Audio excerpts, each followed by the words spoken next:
Hi everyone, welcome back to my channel. আবার অনেক দিন পর আর একটা নতুন ভিডিও নিয়ে আসলাম। আর আমরা কিছুদিন আগে গেছিলাম বনগাঁতে মামাবাড়িতে ঘুরতে। তো এখানে দেখো, এখানে পিঠা বানানো হচ্ছিল।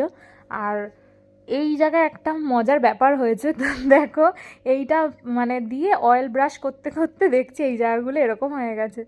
তো এটা দেখে তো আমরা সত্যি ওখানে মানে হাসিও পাচ্ছিল আর কাজের 12টাও বাজছিল। তো এটা এরকম ব্রাশ থাকলে একটু সুবিধাই হয়, যারা ইউজ করো তারা জানো।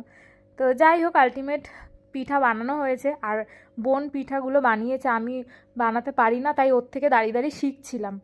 তো আলটিমেট বানানো হচ্ছে, অলরেডি অনেকগুলো বানানো হয়েও গেছিলো। আর দেখো, খুব সুন্দরভাবে পিঠাগুলো বানিয়েছিল। আর আমি দেখে ভাবছিলাম এত সোজা, আর আমি এতদিন ভাবতাম বিশাল কঠিন ব্যাপার। আর প্রথম তারপরে আমাকেই টেস্ট করতে দিয়েছিল কেমন হয়েছে। তো আমার তো খুব ভালো লেগেছে, আর আমার পিঠে এমনি খুব ভালো লাগে, তো আমার ভালোই লেগেছে।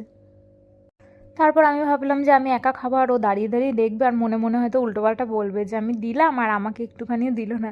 তা আমি আবার ওকে একটু খাইয়ে দিলাম। আর এদিকে শাড়ি বোনা হয়েছিল হাফ। তো আমি একটুখানি এই ক্লিপটা তোমাদের সাথে শেয়ার করবো বলে ভিডিওটা নিয়েছিলাম। মানে কত কষ্ট করে শাড়ি বুনতে হয় সেটা আমি মানে সামনে দাঁড়িয়ে দেখেছি। সত্যি অনেক ধৈর্যের বিষয়, আর যদিও যে কোনো কাজেই ধৈর্য দরকার হয়, যেটা আমার মধ্যে একদমই নেই। আর এদিকে আমরা রেডি হয়ে গেছি কেন জানো? ওখানে একটা মেলা হচ্ছিল, তো সেই মেলায় প্রচুর লোক হয় আর সকাল থেকে ভিড় হয়ে যায়। ওখানে মেলার মধ্যে পুজোও ছিল, তো সেইখানে আমরা গেছিলাম। তো দুপুর দুপুর বেরিয়ে পড়েছিলাম। আর মেলা যাওয়ার আগে অটোর ওয়েট করতে করতে তা আমি ভাবলাম যে পাশে সর্ষে ফুল হয়েছে, তো যাই একটুখানি শ্যুট করে আসি। তো একটু এখানে এসেছিলাম, খুব ভালো লাগছিল দেখে। তারপর আলটিমেট আমরা চলে আসলাম যেখানে মেলা হচ্ছে সেই জায়গায়।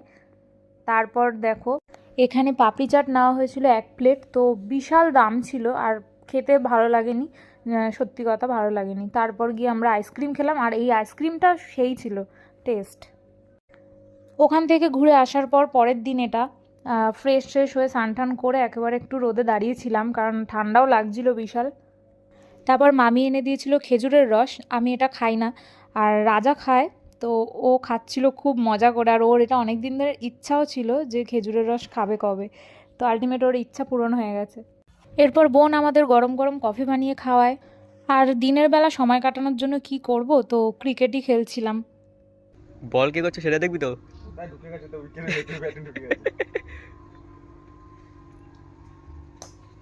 আউট।